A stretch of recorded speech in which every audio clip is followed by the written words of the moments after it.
pressure, and they are arteries. All right. Obviously, lab questions are going to be name this vessel. Lecture type questions will be of the type, which of the following are branches of this artery, or which of the following blood vessels supplies oxygenated blood to this region. Okay. So those are the formats of those types of questions. So we're going to look at the aorta that leaves the heart, and then we're going to follow blood vessels up to the brain, neck regions and brain, and then we're going to come back and do them out to the lower limbs, and somewhere in there we'll take another break. So I'm going to pull the heart down here a little bit lower so we can see those vessels up to the heart, up to the brain. Okay, I'm going to do that in black.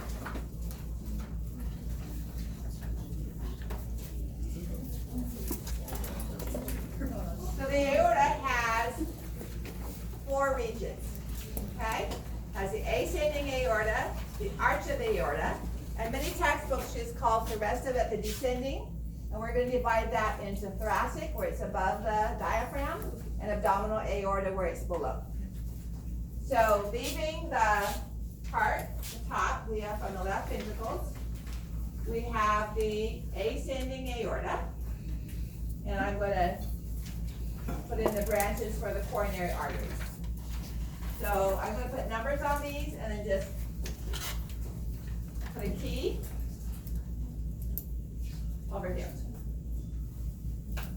So 1 is the ascending aorta.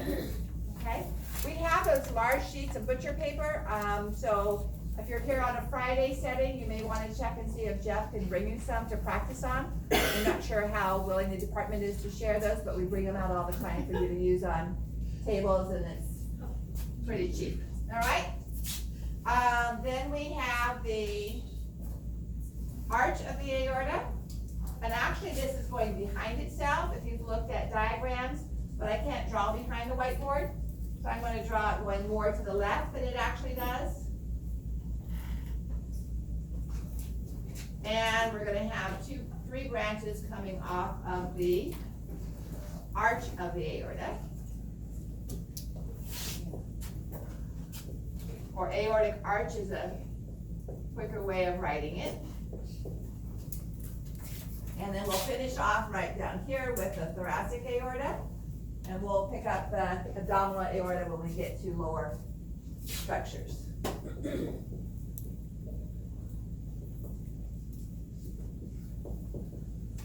So many textbooks will tell you that the first branch of the aorta is the brachiocephalic trunk. We know that's not true because down close to the heart itself, we have the first branches, which are the right and left coronary arteries. Those are branches of the ascending aorta, all right? So the very first branches of the aorta are the coronary arteries. Now, once we are past 2A's, is my plural for arteries, you do need to know right and left for vessels of the heart, and for chambers of the heart, and for valves of the heart.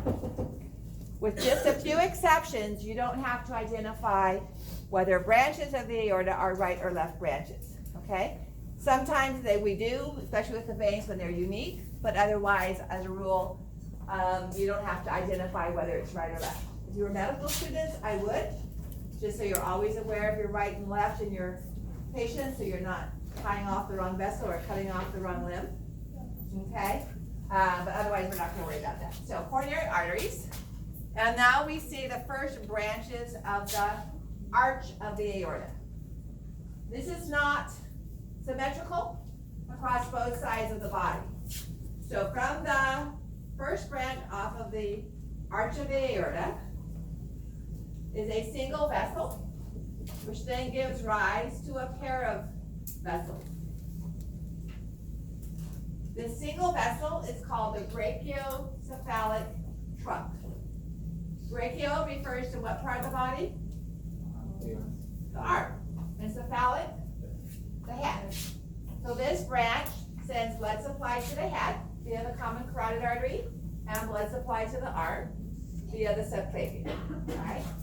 So number 5 is going to be the brachiocephalic trunk. The brachiocephalic trunk itself does not supply any specific region. It gives rise to these 2 branches, right? So common carotid and subclavian. There is only one of these. They're not paired. Because on the opposite, on the left side, the common carotid artery comes directly off of the aortic arch, as does the left subclavian. Okay? So there is no common trunk. There was in fetal development, and as the aortic arch grew, it gradually reabsorbed that brachiocephalic trunk. So it's not actually there as a presence. So then we have a pair of common carotid arteries.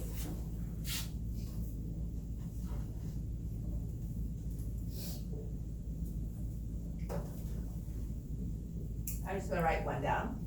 And we have a pair of subclavian trunks.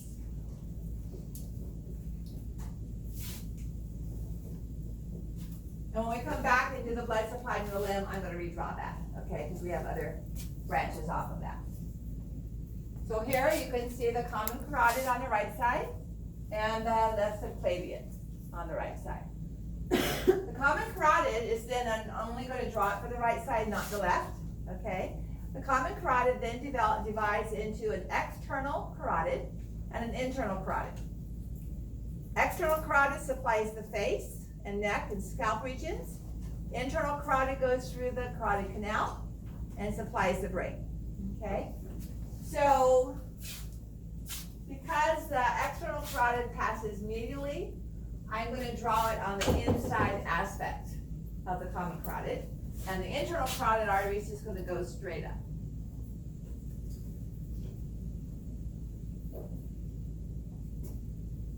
So external carotid, and this is not going to be proportional because it takes up too much room to keep it clear.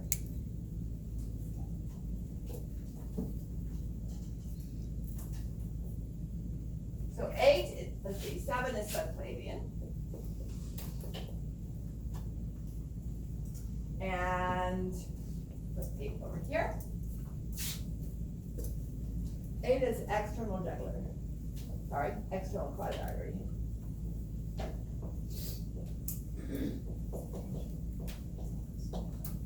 And we'll look at its branches before we come back to the internal.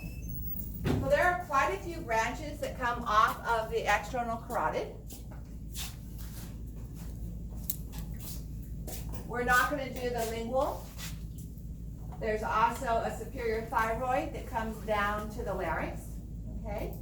So the first branch I'm going to talk about is the occipital.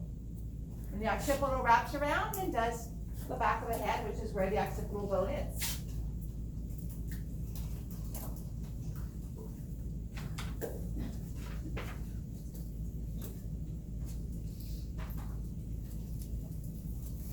Then we have a branch that goes across the face. So if you place your hand, run it along the body of the mandible, you can feel a little divot where the masseter muscle stops. And if you place 2 fingers there lightly, you'll be able to find the facial pulse from the facial artery. Okay? It forms a highly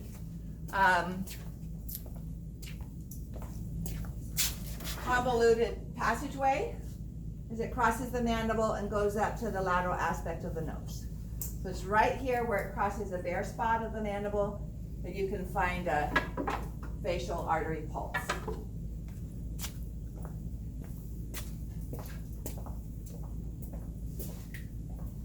So that, notice I'm going beyond the midline here. So that would be facial artery. So it's number 9?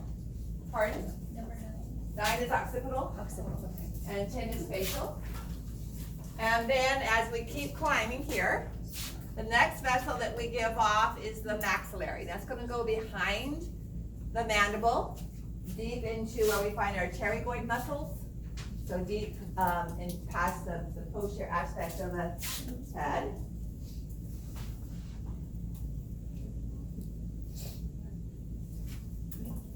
Here. So this is all external carotid. This is the maxillary. This is the middle meningeal. And finally, we have the superficial temporal. All right, so I'll write that over here. 9. These are all branches, by the way, of external carotid. So I could have done them A, B, C, D. But so 9 is occipital. Branch of external carotid, and it's going to supply the skin and scalp and bone of the back of the head. The asterisk means it's a branch of external carotid. 10 is facial. And it's going to supply the face up towards the nose area. All right, we have another one, lingual, that does the tongue, but we're not doing that one. So just the ones that I'm writing on the board you need to know for lecture and lab. The maxillary goes behind the mandible. It supplies blood to the deep vessels, chewing muscles, but it also sends a branch, and that one I am going to inset here. And I don't know if you remember this, if you had me last semester, but this is the middle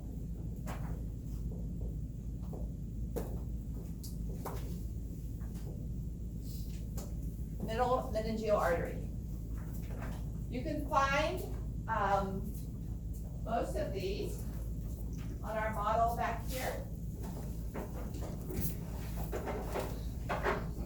So here's the external, the common carotid, giving off the external carotid, and occipital, facial, on our mandible here. Here's the maxillary. All right, and if we take the calvarium off, you can look inside and see the blood supply to the brain. And if you look in the foramen spinosum, I don't know if you see that skinny little one right there, but coming through the foramen spinosum, you guys, anybody remember the foramen spinosum? Just like the little exclamation dot at the bottom of the foramen ovale. And it's through that opening that the middle meningeal artery passes, and it forms the blood supply to the inside of the skull and the meninges, hence its name, middle meningeal artery. So as the temporal bone, which is the thinnest bone forming the cranial cavity, is broken, it often tears those branches of the middle meningeal artery and causes subdural hematoma, which the skull won't swell, so it pushes against the brain tissue and can cause loss of neural function that way. All right, so that would be the middle meningeal artery. And then finally, the external carotid artery ends on the temporal and parietal bones right here by forming 2 or 3 branches that are the superficial temporal. So those are all outside the skull except for the middle meningeal. So 13 is the superficial temporal.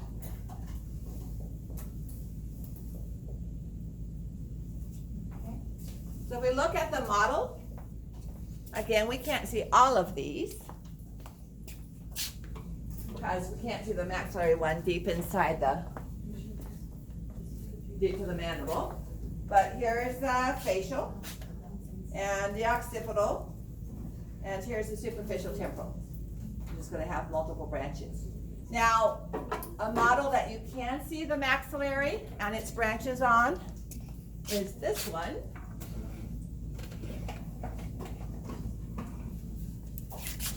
So in this model here, number 20 would be the maxillary artery coming behind the mandible, and then, I don't know if it's numbered, but 24 is by it. That would be the middle meningeal going up through the foramen spinosum. Okay. So the same thing would happen on the left side, where the common carotid comes directly off of the arch of the aorta, number 6 over there. And because we do the same blood supply to both the right side and the left side of the brain. The left side of the skull. All right? Now, before we leave this diagram, we have another vessel.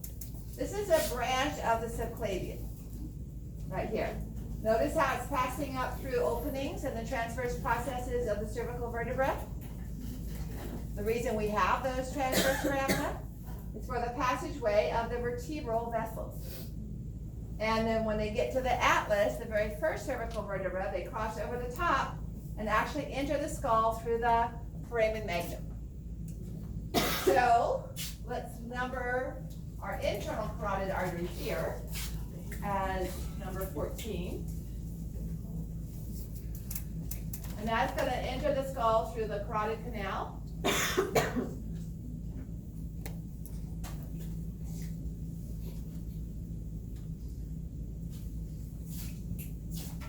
So 14 is internal carotid arteries.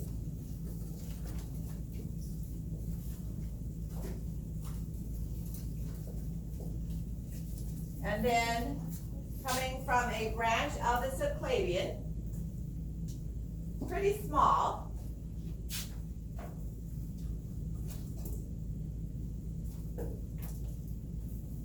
It's going to pass through the foramen magnum to get into the skull, and that's the vertebral. Okay, so that would be number 15. So that's this vessel right here. So only 4 blood vessels supply blood to the brain. A pair of internal carotid arteries and a pair of vertebral arteries. Okay? Just those 2 vessels. Probably 85 to 90% of the blood to the brain is carried by the internal carotids. But if they are blocked, then more of the blood is going to be carried by the vertebral. And we actually have an anastomosis where they share. We didn't have that in the heart. So one of the blood vessels in the heart was blocked. You had a myocardial infarction. Okay? If we have blockage of one of the internal carotid arteries, often a roto-rooter kind of surgery is done, but the person can be symptomless for a long period of time. Sorry, can I clarify? So Mhm. the internal carotid artery enters the skull through magnum foramen, No, through the carotid canal. carotid canal. Yeah. So this would be the carotid canal right here, and the temporal bone, Okay, and this would be the foramen magnum. got it. Okay, which is what you're seeing right here. Whereas the internal carotid is coming up through the carotid canal and kind of makes a sigmoid, a couple of S-shaped bends. Any other questions on that? I'm going to erase that and we'll look at the brain supply itself. Yes. So the oxygen also supplies blood to the. Not to the brain. It's provided. All of the external carotid branches are outside the skull except for middle meningeal. And even that one does not supply blood to the brain. It's to the bone and the meninges. Okay? All right, question number 3. Identify the first branch, first vessel to branch from the aorta.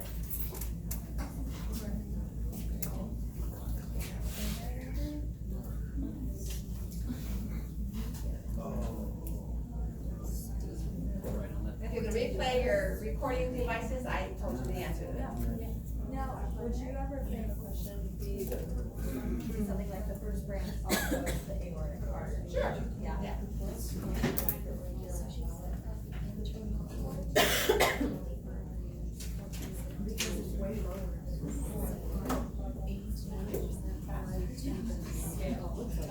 All right. So may I erase this diagram? Okay. And we're now going to look at the internal carotid artery and the vertebral arteries inside the skull to see how they supply the brain. And that can be studied in 2 different types of models. You can see most of them on the inside of this model, all right, where the carotid artery is coming through the carotid canal and the vertebral arteries are coming through the foramen magnum. You can also see less directly, but more similar to what I'm going to be drawing on the board. By less directly, it's less clear. So here we have the blood supply to the brain.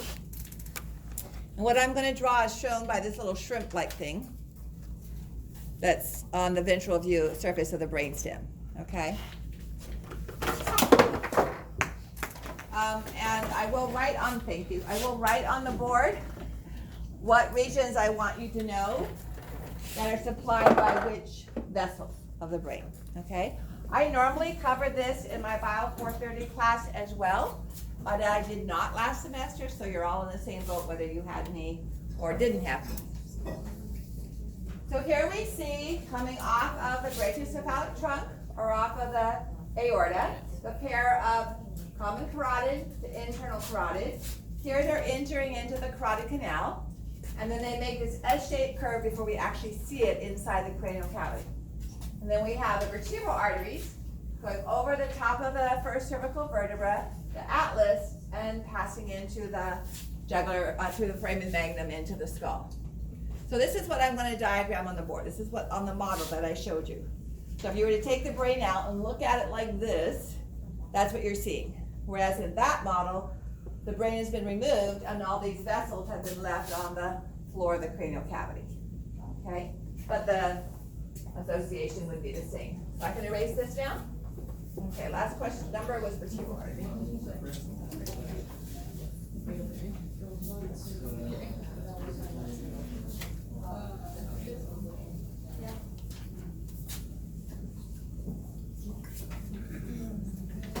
The best way to learn these, whether you're learning them for lecture or for lab, is to be able to draw them out, okay?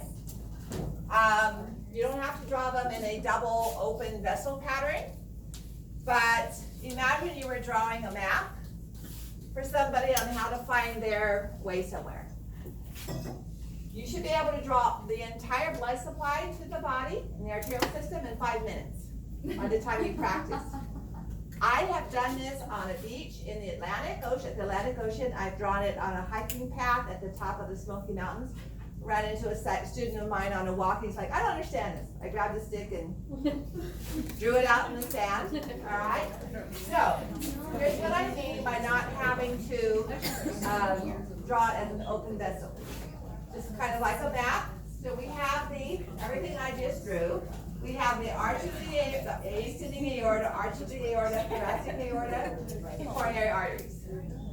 Brachiocephalic trunk, common carotid, subclavian, common carotid, subclavian.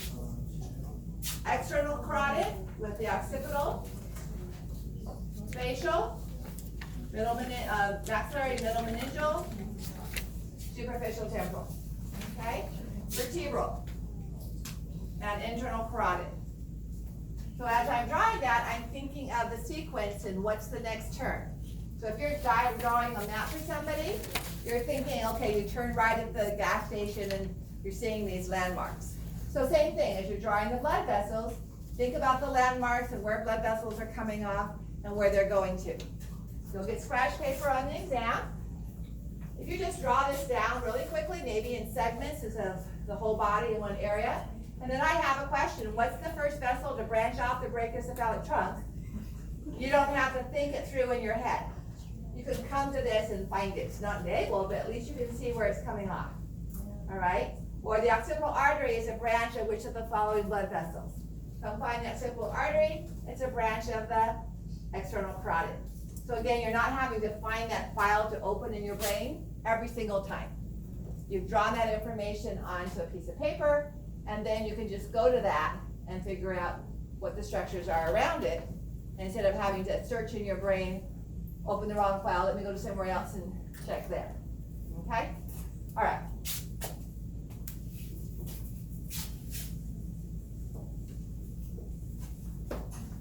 So this is a ventral view of the brainstem, meaning the front part where it's forward, resting on the occipital bone and sphenoid bone. Here are the two vertebral arteries coming through the foramen magnum. So, draw this up high enough you can see. So coming through the foramen magnum, we have the two vertebral arteries. And I'll just draw the foramen magnum down here to remind you of that. What's the most inferior part of the brainstem? What do we call that organ? Medulla, oblongata, midbrain, pons, medulla. So the vertebral arteries are traveling along the medulla. If there's a clot here or rupture here, it's the medulla that's gonna have the first loss of function. Usually death, because that's where our respiratory center and cardiovascular centers are, okay? Off of the vertebral arteries is one branch that I want you to know. And this wraps around the medulla and heads off to the cerebellum.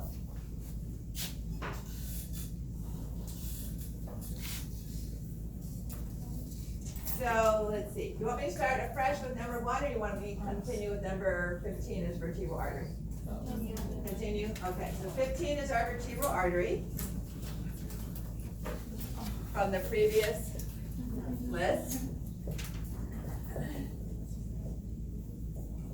All right, 14 was the internal carotid, so we're going to call this number 16. And this is called PICA for short, which stands for posterior, inferior, cerebellar artery. Cerebellum is important for balance and equilibrium. So if there's a problem with the cerebellum, there's a problem with pica, we're going to have a problem with the cerebellum. So these blood vessels that you see here on the inferior aspect of the cerebellum are branches of posterior, inferior cerebellar artery. Okay?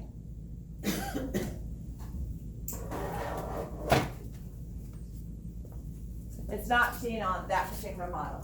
Then the turbinate, that's this one right here, going on to the inferior surface of the cerebellum. There's other branches off of the vertebrals that we're not going to learn the names of, okay? So just pica. The two vertebral arteries then join together over the pons to form a single vessel known as the basilar artery. Remember the pregnant belly or the beer belly of the pons? So that surface was the basal pons. So this vessel that travels over the basal pons is the basilar artery. That's why we use that term. So this will be 17.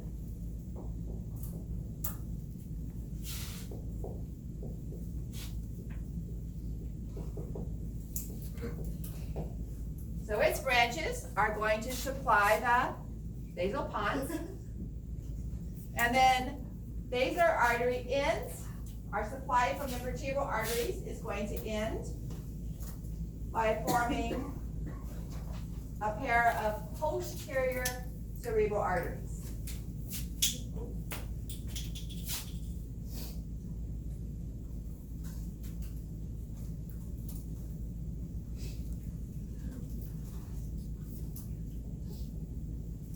So 18 is going to be posterior cerebral. We actually have 3 sets of cerebral arteries. We have posterior, middle, and anterior.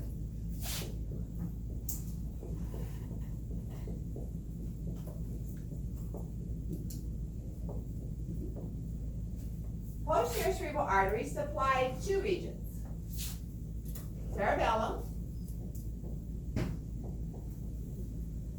and occipital lobe. So this would be like the superior part of the cerebellum. Occipital lobe is posterior, so if there's a problem with posterior cerebral artery supply, vision is going to be affected. Okay? So that would be this vessel right here. It runs between the cerebellum and goes to the occipital lobe. You can see that if you take the brain apart. So those are the major vessels that come from the vertebral arteries. The next section is a little bit more difficult to understand because of the way we're looking at the brain. But the internal carotid arteries are coming up the neck, going through the carotid canal, and then we're cutting them off in order to be able to take the brain out. So right here and here is where we've cut the internal carotid arteries. This is the pituitary gland, all right, mammary bodies of the hypothalamus. So the way we're going to draw the internal carotid arteries is where they're already cut after they pass into the brain right on either side of the sella turcica. They have 2 major components, the largest of which is the middle cerebral artery.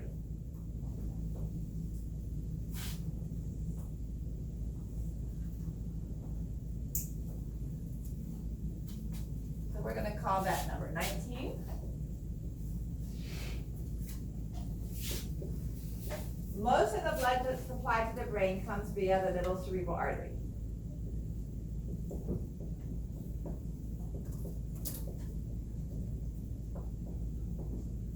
It passes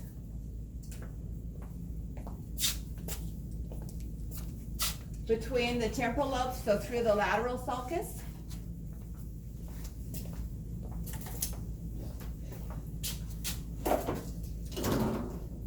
So if I take off the temporal lobe, you can see the middle cerebral artery right here. It's passing over the insula, and then it's going to supply the insula, the temporal lobe, and it's going to come out onto the surface of the brain. And except for the occipital lobe, it's going to do all of this where my fingers are. It comes to within about a ½ an inch of the longitudinal fissure. It supplies all of this. So most people that suffer a cerebral vascular accident and a stroke, it's some part of the middle cerebral artery that's affected. That's going to do your precentral gyrus for motor function, postcentral gyrus for sensory. All right, so some of those branches that are involved with your speech loss or motory and sensory loss. So middle cerebellar is going to do insula, temporal lobe, and lateral aspect. By lateral, I mean that outside surface.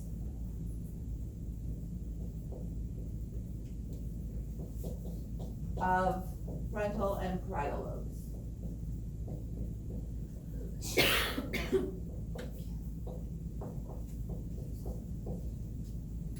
A smaller branch coming off of the internal carotid artery, although some cases it might be off the middle, I'm not going to think about that, actually passes forward into the longitudinal fissure between the two halves of the brain and passes over the corpus callosum. Remember, that's the white matter that joins one hemisphere to another. So here is the anterior cerebral artery. Almost like a rooster tail if you're out riding a water, what's the word I'm looking for? Water sport vehicle. So here's anterior cerebral, passing over the corpus callosum. It's supplying the medial surface of frontal lobe and parietal lobe. About where my fingers are, it's going to come over to that. So it's going to meet middle cerebral there. Okay? As well as doing the thalamus and hypothalamus and all of the central regions of the brain. So,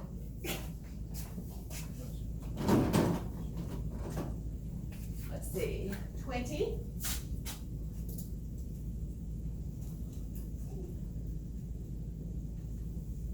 Is going to be anterior cerebral artery. Is it sometimes known as the anterior communicating? No, that's a different one. So this is going to do medial, frontal lobe, and parietal lobe. Notice I didn't include temporal because all of temporal is done by middle cerebral. And diencephalon, that's the thalamus and hypothalamus and all of that. Okay? So if I either show you the vessel, if I show you a colored region of the brain, you should be able to match it up. Now, so far, the blood supply by those three cerebral vessels is shown completely disconnected, all right? An old name for this blood circulation is a circle of Willis. Very important concept in nursing. Cerebral circuit is the newer name because we're trying to get away from people's names, eponyms.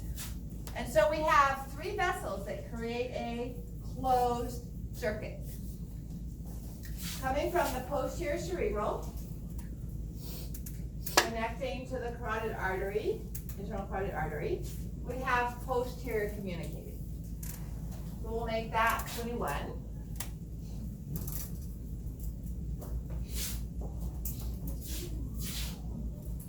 So that connects vertebral to internal carotid arteries.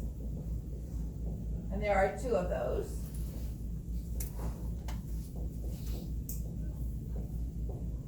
And then connecting left to right, we have a single anterior communicating. We'll make that 22.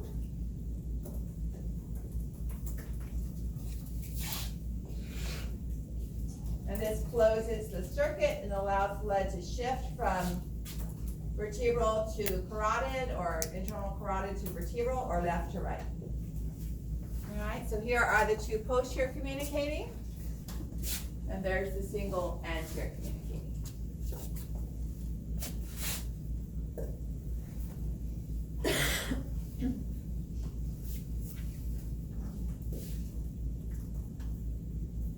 So here's a view in an actual brain. Two vertebrals, single basilar, posterior cerebral, okay, posterior, up here actually, posterior communicating, and here communicating, middle cerebral. So it's not quite as neat and straight as it is on a model, all right, but you can typically see those aspects. And on the right is just, they classicize major blood vessels and then dissolved away the brain tissue. Okay, so question number 4. Which of the vessels below supplies arterial blood to the cerebellum? And there's more than one correct answer. There are 2 correct answers.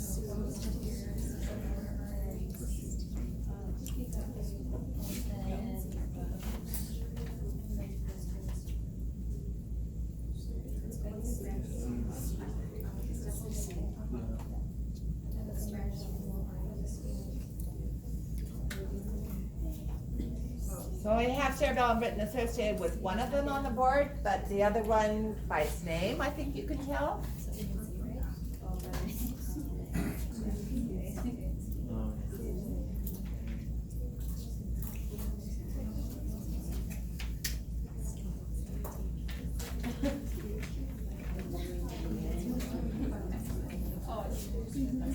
But I'm trying to spell that.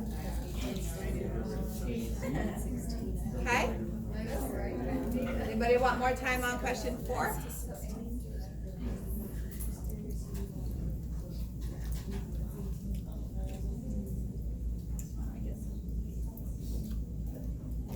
Okay.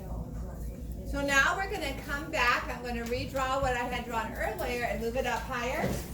So we can look at the blood supply down to the upper limb. Then we'll look at blood supply to the chest and trunk, and we'll take a lab break time, okay? And then we'll see how far we get into the lower limb, but we'll come back and at least do the abdominal cavity. We may do lower limb with the veins. So, most of our arteries travel with veins by the same name. Okay, we do have some superficial veins that we'll talk about on Wednesday that aren't found, but the better you learn your arteries, when you get to the veins, you won't have to learn new ones.